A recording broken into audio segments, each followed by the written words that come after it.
Ayos pa tayo dyan, Brad! Brad! Ang haba na ng yung beard. Ang haba na ng ano. Ang haba na ng kanyang balbas, mga kabo.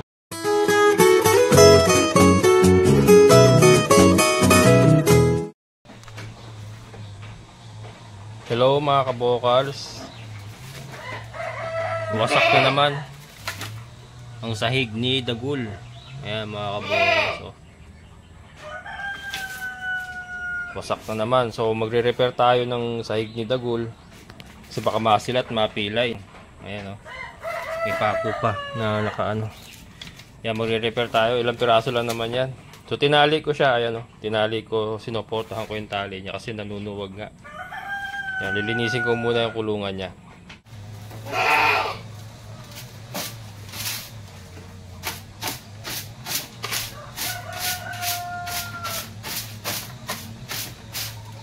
Brad!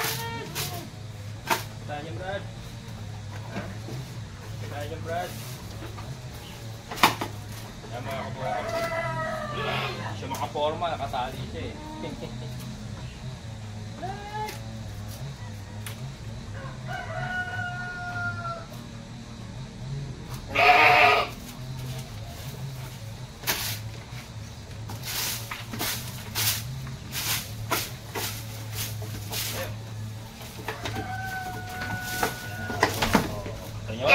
Walang tali, nadali na ako. Yung ugali niya mga kabokals eh.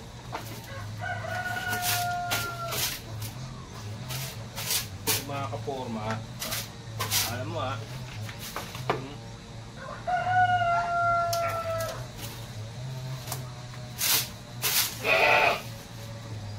wala pa kinain niya mga kabokals oh. Yun, nag-iit. That's it.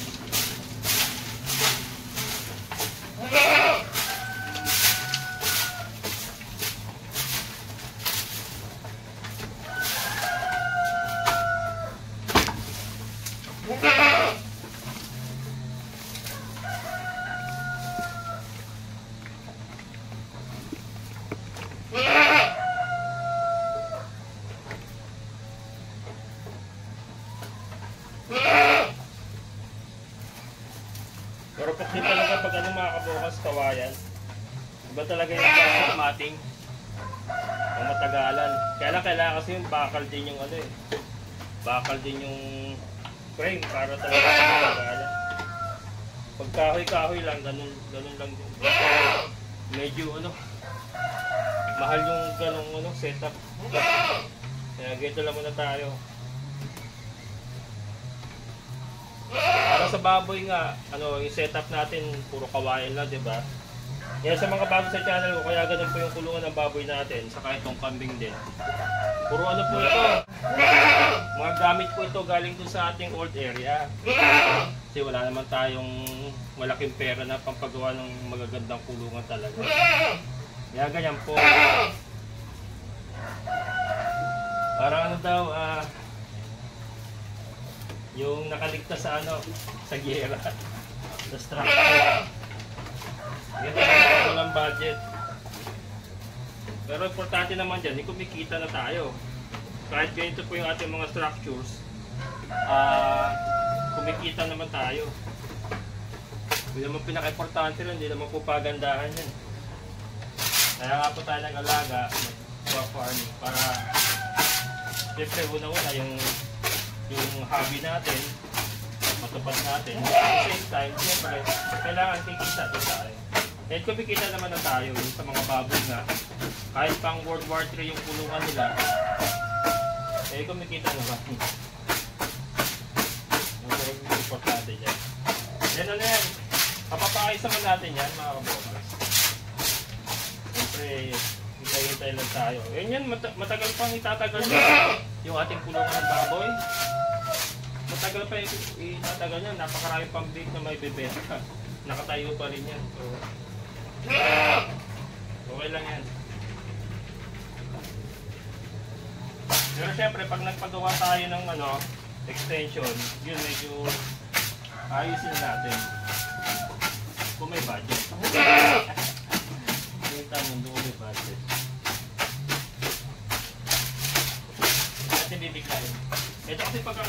natin dito, madalian.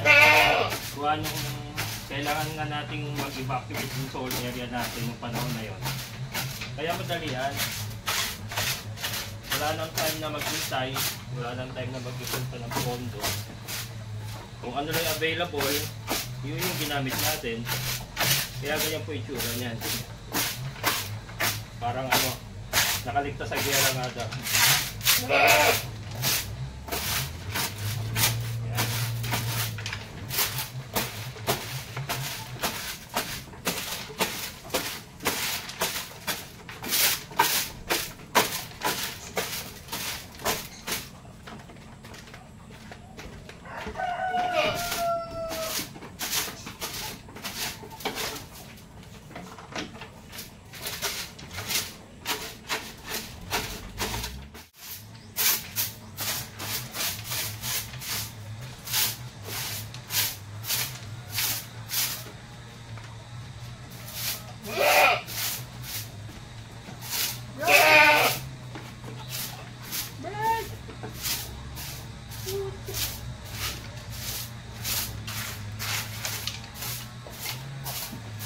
Dagol mga kabukas.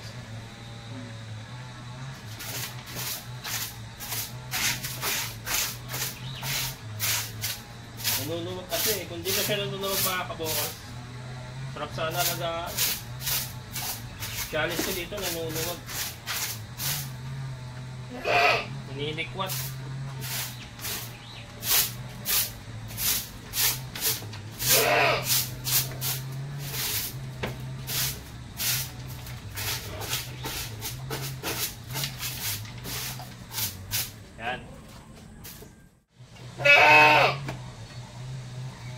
Patibay pa naman yung ano, patibay pa naman yung pamakuan.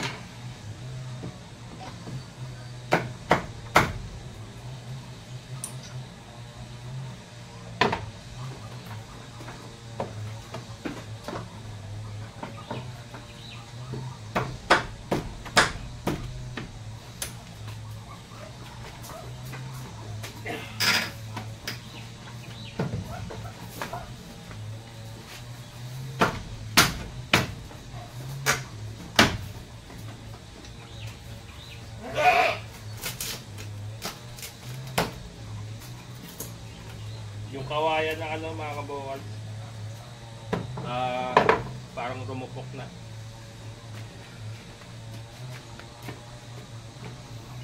So ito, hindi naman natin tatanggalin lahat. Yung bumigay lang, nalagarihan ko lang ito.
Ayan mga kabukals. So ito nilagarian lang natin. Lukunayin na doon sa baba para mabulok na lang doon sa baba yung mga kahoy. Ayan. Tinanggalin natin mga pako. So ito tatapalan natin panibagong kawayan. Yung gagawin natin dyan. Ayan mga kabukals. So ito yung gagamitin natin pantapal. Mga lumang kawayan natin dyan.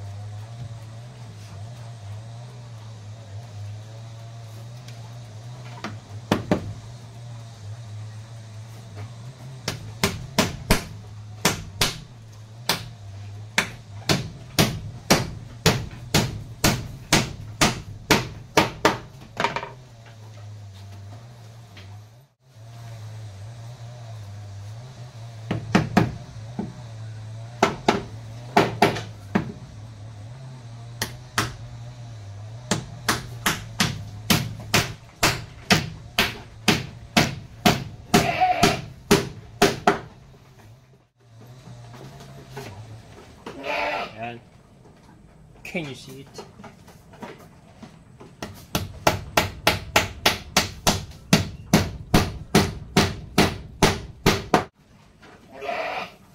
Brad! Brad! Ayos pa tayo dyan, Brad! Brad! Ang haba na ng yung beard. Ang haba na ng ano. Ang haba na ng kanyang balbas, mga kabokals.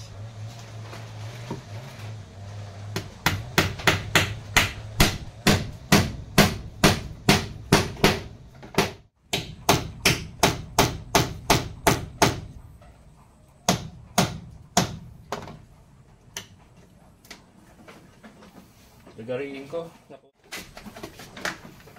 Mostly mga kabokals, sasabit yung tali niya rito eh.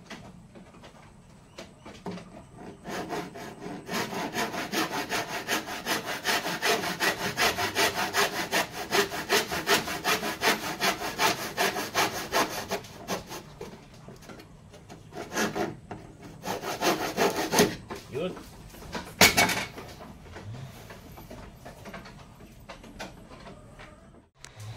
Ayan na mga kabokals. Repair lang. Yeah, repair lang muna tayo. Wala pa naman tayo kasing ano eh. Madali kasi magpaganda ng kulungan pag may pera ka talaga. Pero sa katulad natin na ano, isang kahig isang tuka, anak. Tsaga-tsaga lang. Importante nakakaraos. Yun naman po importante dyan. Hindi naman po pagandahan yan. Ayan. Ano? Kawala ka na? Tatanggalin ko na yung tali niya mga kabokals. Hahabaan ko to. Hahabaan ko to para makapag-breed na sila. Kasi bubuksan ko na to. Si Tisay para naglalandi. Not sure pero try natin ibigay. Hahabaan ko yung tali niya para makakaabot siya hanggang dito. Para pag may papasok, mahuhuli niya. Mahuhuli niya at mailalagay niya sa kanyang mga bisig. Ayan mga kabokals, pakawalan ko muna si Dagol.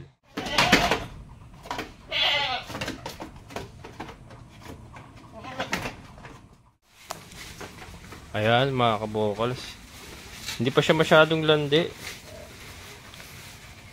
Pero palandi na siya eh, kasi medyo namamaga na. At saka yung kanina hindi siya gumagalaw nung sinampahan siya ni Dagol. Not sure kung nakuha ni Dagol kasi tumigil sila eh. Hindi ko alam kung nakuha niya. Pero yan, i-monitor ko na lang kung tutuloy talaga maglandi. Kasi kailangan niya ng standing heat talaga eh.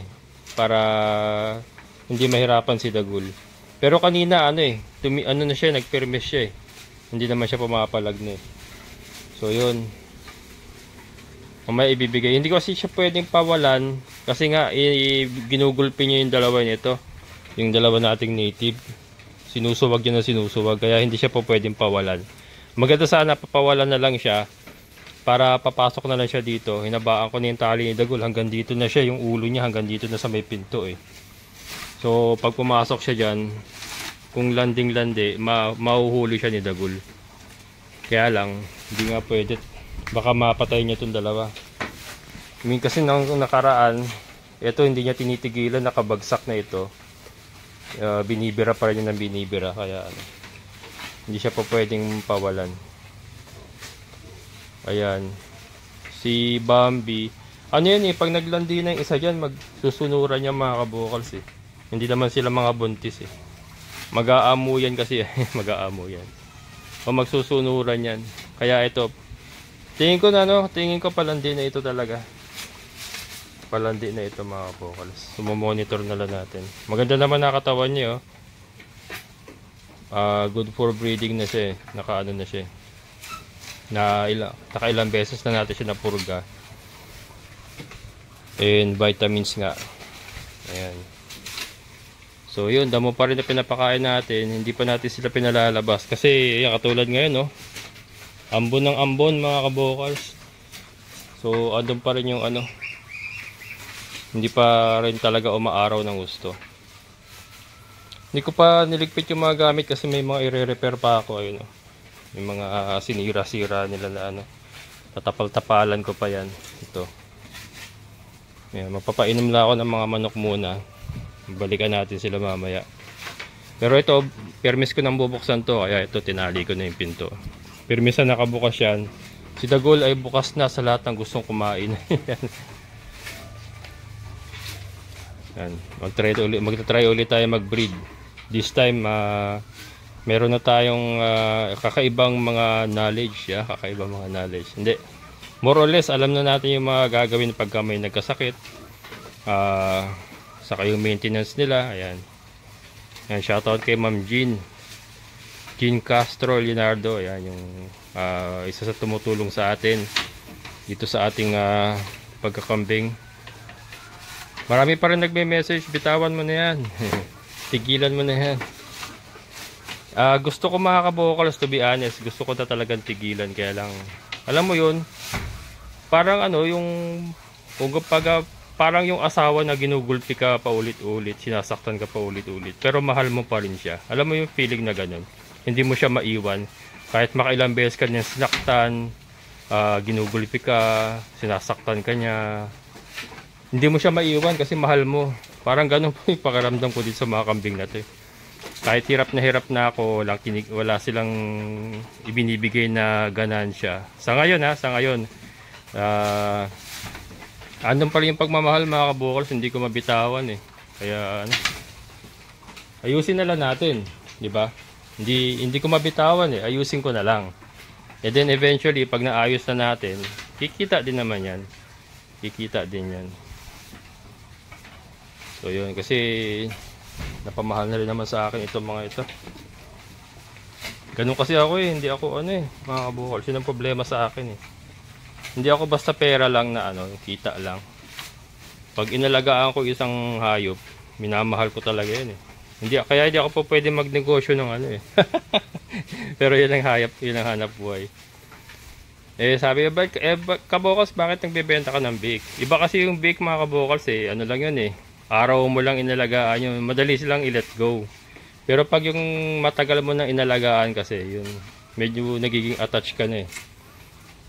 Kaya ayoko rin mag-grow out eh, ng baboy.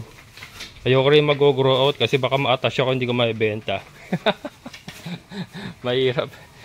Yung biik, sandali lang, okay lang. Hindi, kumbaga, hindi pa malalim yung aming samahan. Ayan. Not unlike dito sa mga kambing, saka sa ibang alaga natin. Kahit yung mga manok ko dati, yung mga shamu, yung mga dongtaw, nahirapan din ako i-dispose yun Ayan. So yun, ayusin na lang natin mga kabokals. Ayusin na lang natin kasi hindi natin sila ma-let go. Si Dagul. Si Dagul gumaganda na. Ang problema ko kay Dagul talaga, matapang.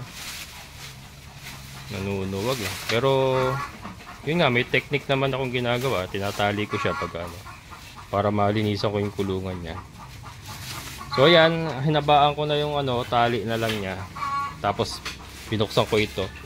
Yung mga babae nakakawala na lang. Pagka may naglandi dyan, lalapit naman siguro. And then makikita naman natin yan kung may maglalandi. So ibibigay pa rin natin kahit may access sila kay Dagul. Ibibigay ko pa rin, isusubo ko pa rin. Katulad ng ginawa natin kay Tisay kanina. Si Tisay, uulitin ko pa yan. Titignan ko pa yan kung Kasi since na siya ni Dagul eh. Kumbaga mag-stimulate na rin yung paglalandi. Kung naglalandi siya ngayon, mas lalong tataas yung level ng paglalandi niya. Baka bukas, medyo standing heat na yan. So ibibigay uli natin. Titignan natin. Kasi kung nadali ni Dagul, may lumalabas dapat. Wala ako nakita lumalabas eh. Yan eh, may lumalabas na sperm yan pagka nadali ni Dagul. Pero wala. Pero kanina kasi nga permis na siya, di ba? Naka-permis siya, hindi naman pumapalag. Kaya lang siguro hindi pa siya ganun ka standing heat. Ayan. So sipag lang sa pagsasakate. Malapit ko naman na sila mapawalan. Pagka napawalan ko na sila dito sa kabilang lote, may ginhawa na. Si Dagol na lang ipagsasakate natin. So yan, mamaya magpapainom tayo ng ng tubig na may molasses na may asin. So hindi naman tayo gumagamit ng ng feeds. ng iba pang ano, puro damo lang tayo sa mga legumes. Yun yung isang dahilan din kung bakit hindi ko sila mabitawan, kasi wala namang gastos. Pagod nga lang talaga, pagod, pero kasama naman kasi kung may gusto kang gawin talaga sa buhay mo, syempre pagpapaguran mo. Andrew. Si Andrew. Ah, naubusan ka gasol.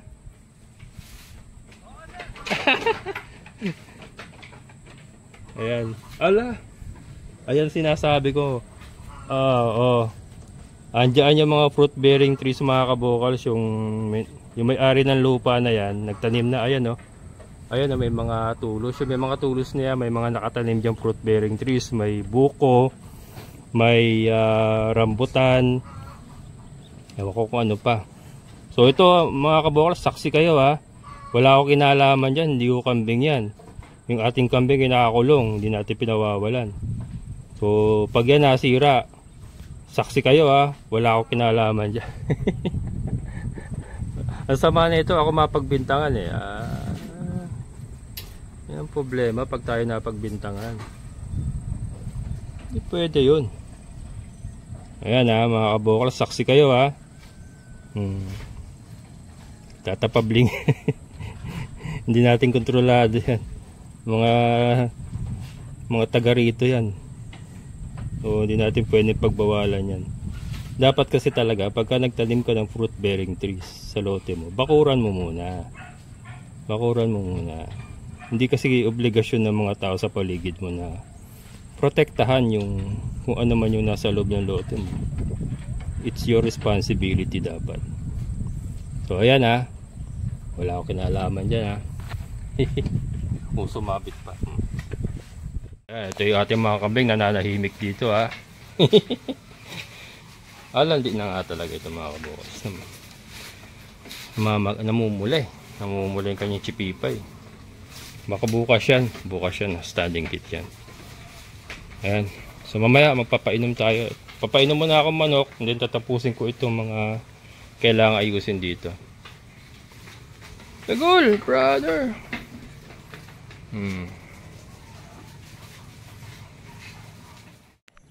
Ayan mga kabokals, magpapainom na tayo. Ito muna.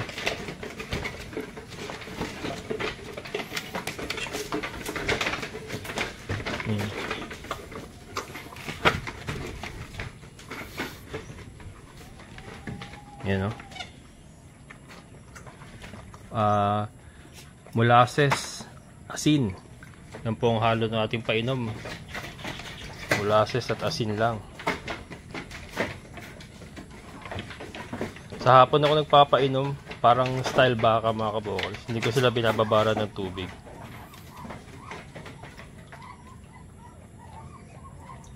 Yan.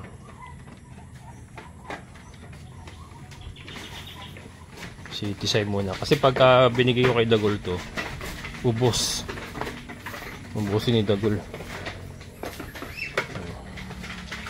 Taka ng siya ni Tisay oh. Ito ng siya. Magana rin sila uminom mga kabokals. Nandi ka ba? Parang hindi ah. Kaya wala siya dyan. Dali, inom na. Si Bambi okay na rin ito. Pero tingin ko to si Tisay maglalandi talaga yan mga kabokals. Snow.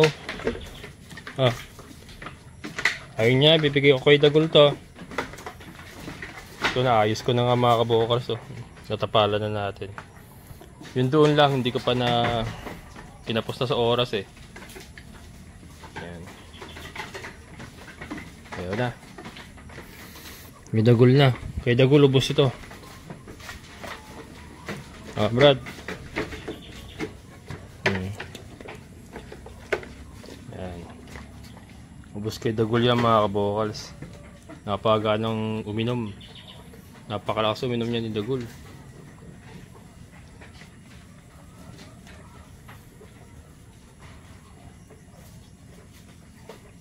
Araw-araw yan mga kabokals sa hapon nung sa hapon ako nagpapainom pagkatapos lang kumain.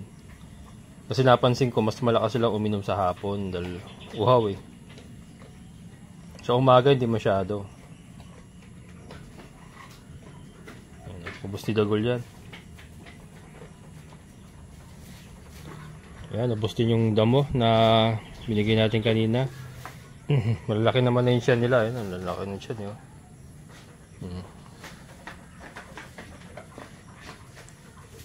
Ayan. Ganyan lang muna. Tiyaga lang.